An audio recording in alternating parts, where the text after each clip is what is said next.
Before I came to office, the story was about how the People's Republic of China was increasing its power and America was failing in the world. Not anymore.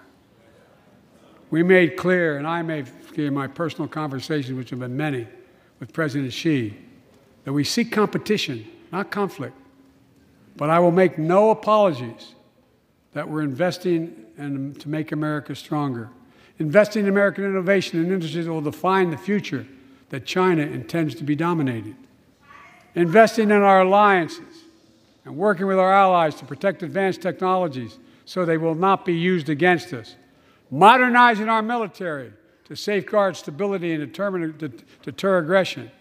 Today, we're in the strongest position in decades to compete with China or anyone else in the world. Anyone else in the world.